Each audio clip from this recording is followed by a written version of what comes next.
You've heard of the big lie. In organ transplantation, the big lie is that there's an organ shortage. There can always be more organs.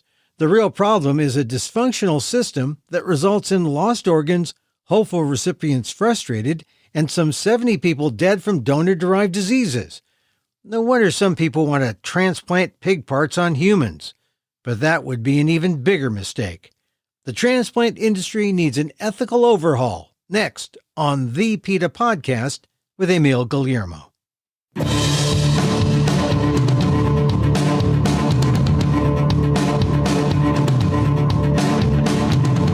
Welcome to the PETA Podcast.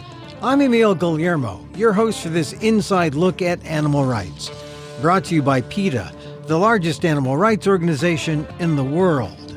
On today's episode, the organ transplantation system in America isn't working well and needs an overhaul. That's what Congress found after a damning investigation in September, but the answer isn't pig hearts and pig kidneys to the rescue. You don't have to kill animals to give humans an organ that they would ultimately reject anyway. The best answer?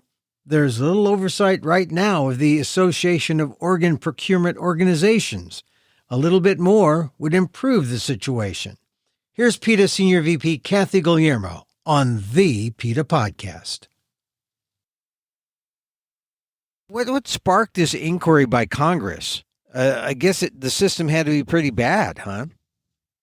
I think that's what often happens with congressional inquiries.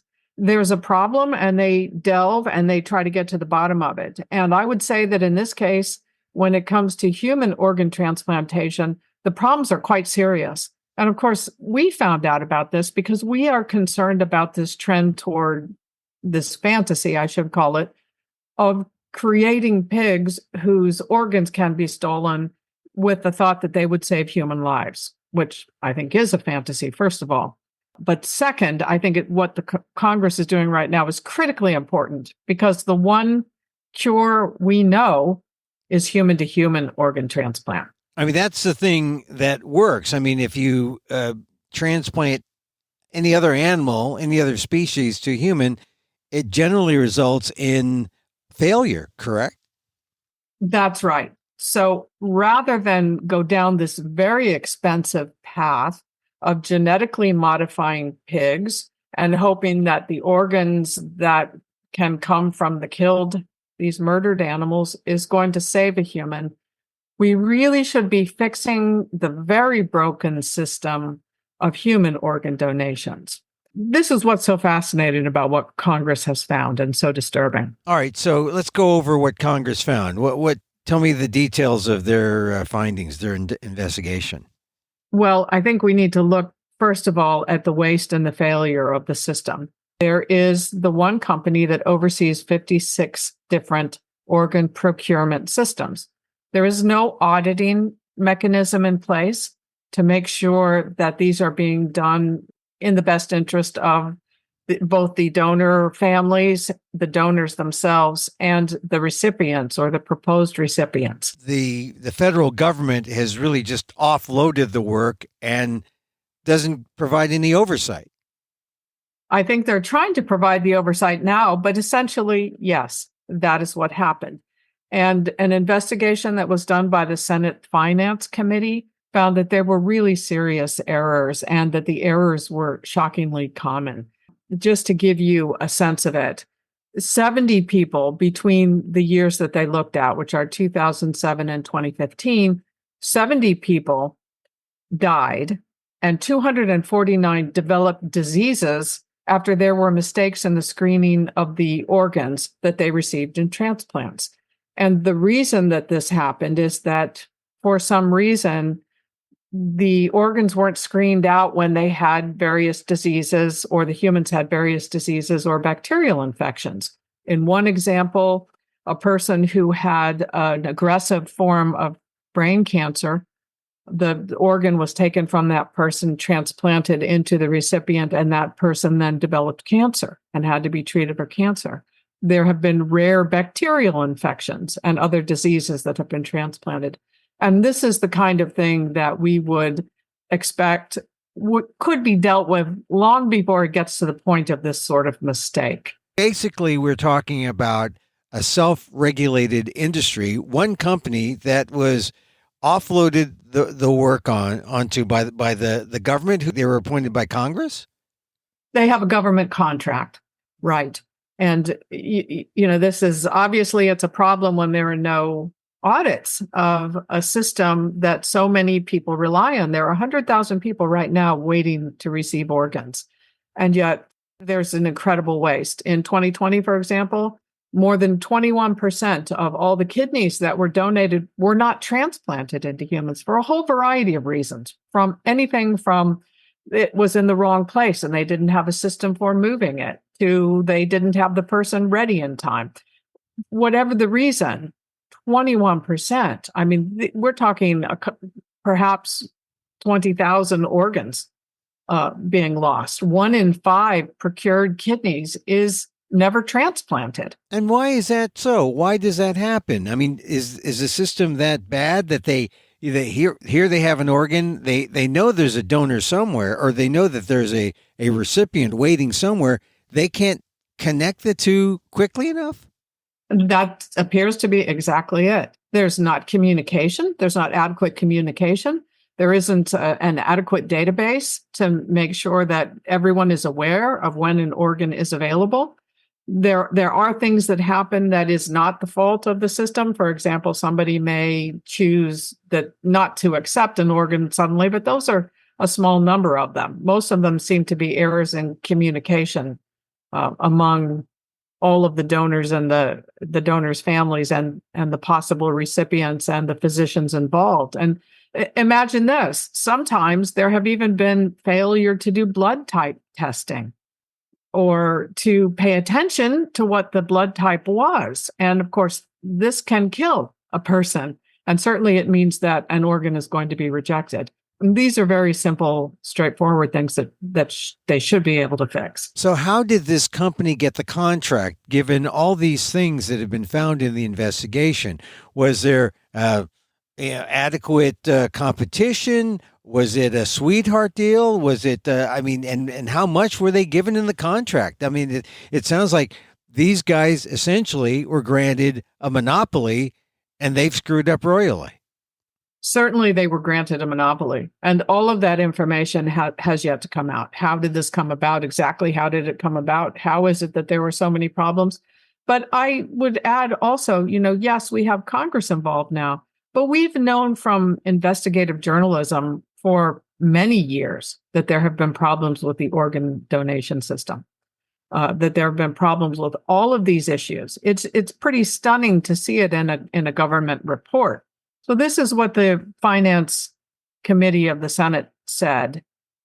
Between 2010 and 2020, 104 complaints were submitted to the and they've got a name here, but basically to the committee that oversees this regarding testing procedure errors. These complaints include issues like donor blood type, infectious diseases not identified pre-transplant, or required blood and urine tests not be completed on the donor pre-transplant. More specifically, from January 2008 to September 2015, 211 donors transmitted disease, and 249 total recipients developed donor-derived disease. From these 249 transmissions, 70 died from the donor-derived disease. The data illustrates the lethality of diseases contracted during a transplantation and the need for the exacting scrutiny of such transmissions.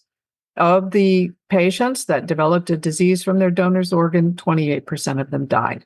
Wow. So there was disease from the donor and the recipient. I mean, it was, don't they check these things? That's exactly the point. All of that needs to be checked. And this would be, in most cases, as simple as scrutinizing the medical records of the donor. You certainly would know if somebody had an aggressive cancer. That would not be a secret. And there are a number of tests that need to be done.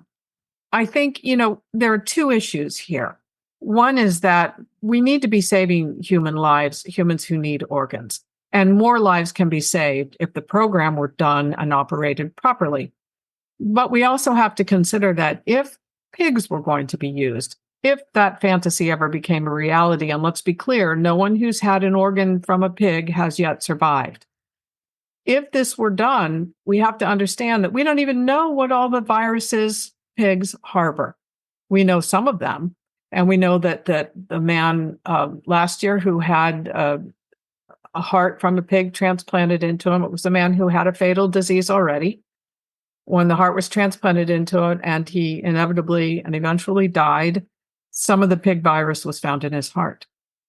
So it's not going to be the answer. I think, the takeaway for those of us who are concerned about this, what some hope will be a lucrative industry in pig organs, is not going to be workable. Well, tell me, how are the battle lines being formed? Now this really damning report that shows that the contracted company is screwing up in the way that they've set up the transplantation industry, essentially. Is it as easy as get a new company to do it? Or are people saying, no, let's forget that and let's go straight to pig transplantation? Are there people lining up to say, this is the answer, pig transplantation, this is the way to go? How are the battle lines being drawn now, given this damning report? It appears that those two things are operating side by side without anybody paying attention to the other one. The people who are trying to genetically modify pigs, and by the way, to get one properly genetically modified pig, a number of pigs are created and bred and don't work. So there's a huge collateral damage, if we may call it that. But the people who are promoting pig organs are ignoring entirely all the issues with the human organ donation system. So they're not suggesting in any way that could be fixed and lives could be saved that way, even though we certainly know that's true. They are simply saying there's a shortage, this is what we need to do. In the meantime, on the organ donation front, they seem to be paying no attention whatsoever to what's happening with these profit-seeking companies who want to sell pig organs. So there's a huge lack of communication. And meanwhile, are there other companies saying, we can do a better job? We can do what this other company, what is the name of the company that's being brought on the carpet for their, for essentially a failure of doing the job? The group that heads up this program is called the Association of Organ Procurement Organizations. And they're in charge of monitoring all this.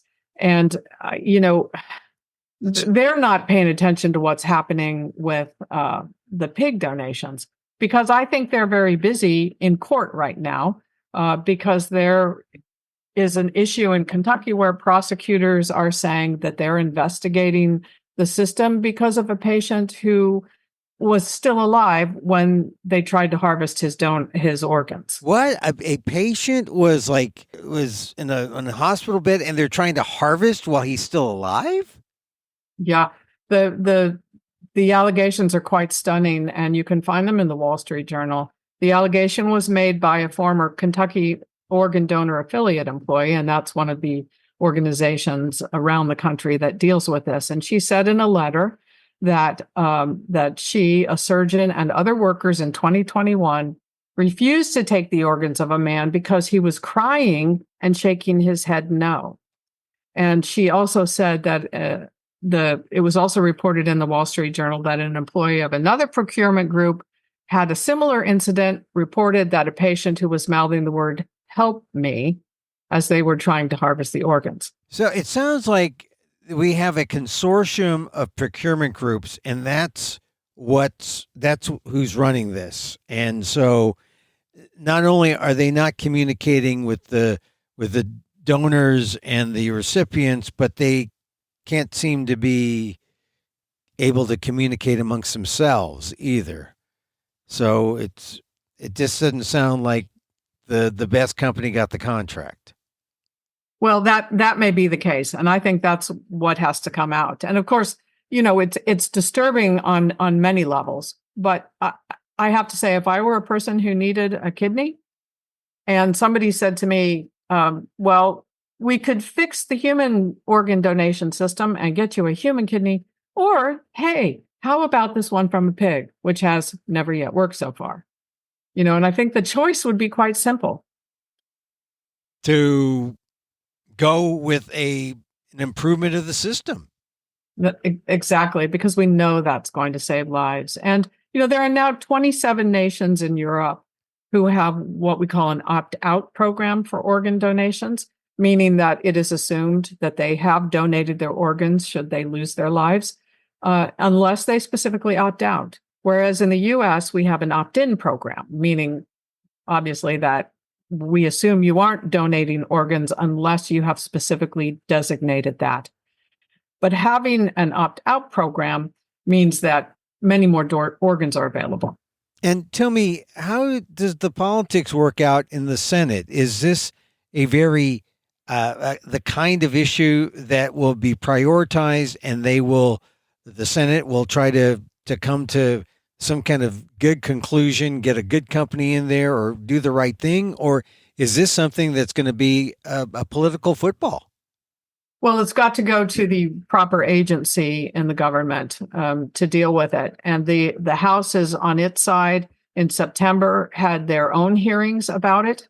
And they listened to some of the testimony from the Kentucky Attorney General's office.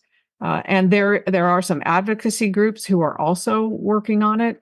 I think all of that has to be worked out. My guess is that the Senate and the House committees dealing with this will issue reports with recommendations, and then we'll see whether Congress takes action on that or not.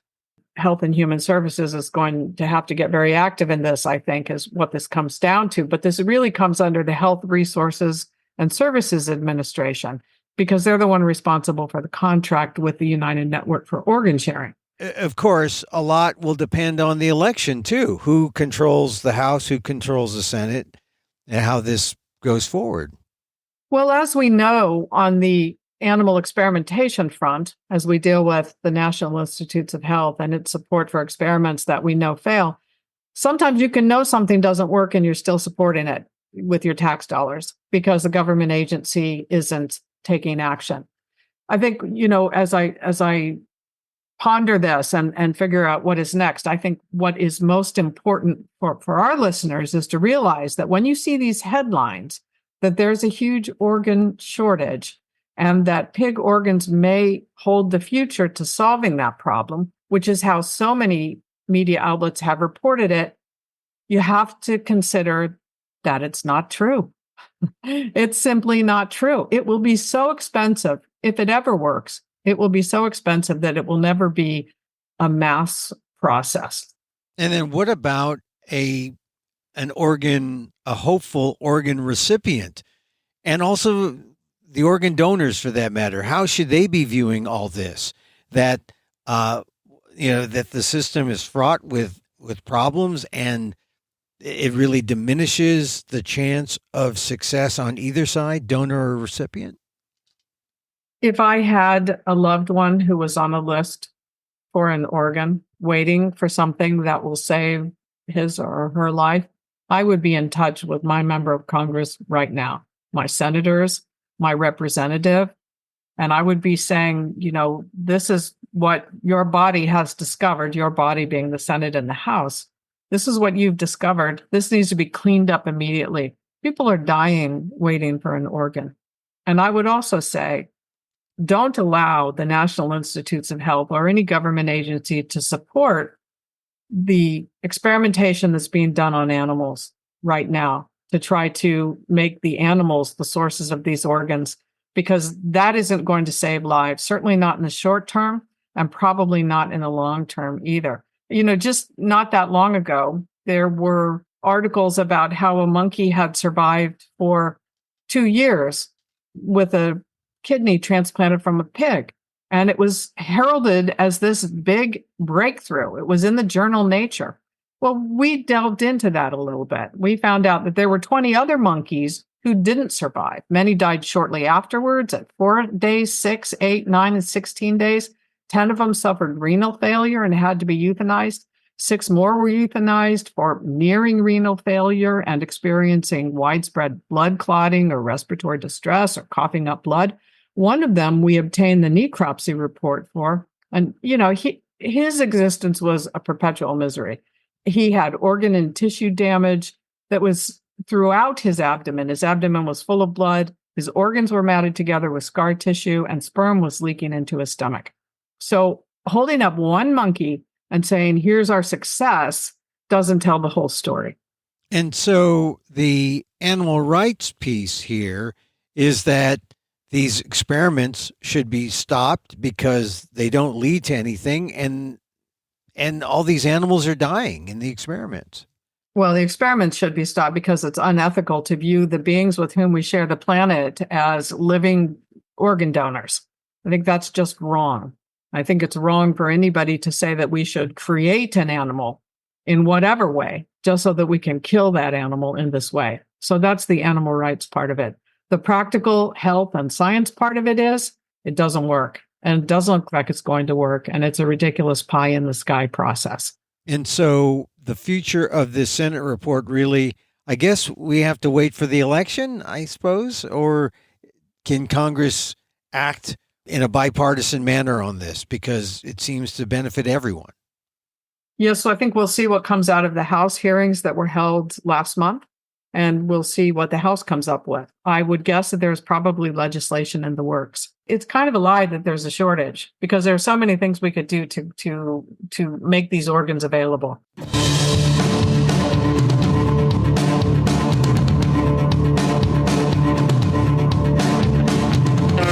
PETA Senior VP Kathy Guillermo on the transplantation crisis in America. For more, go to PETA.org. And that's our show for today. Thank you for listening. Don't forget to send a link of this show to your friends. Tell them you like the PETA Podcast. You can contact us at PETA.org. You can find me on Twitter at emilamok. That's EMILAMOK. Or see my vlog at amok.com. Or see my work at Patreon, patreon.com/emilamok, EMILAMOK. And get this podcast on YouTube at emilamok1.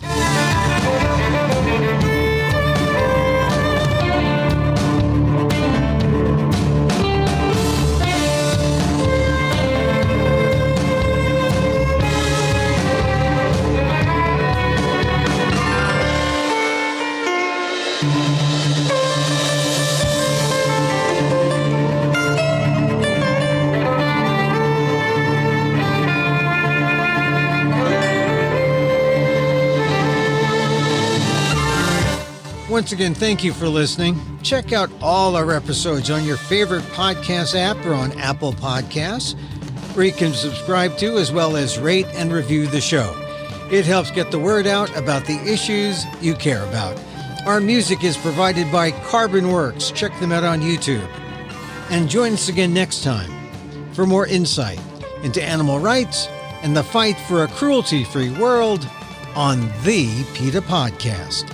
I'm Emil Guillermo.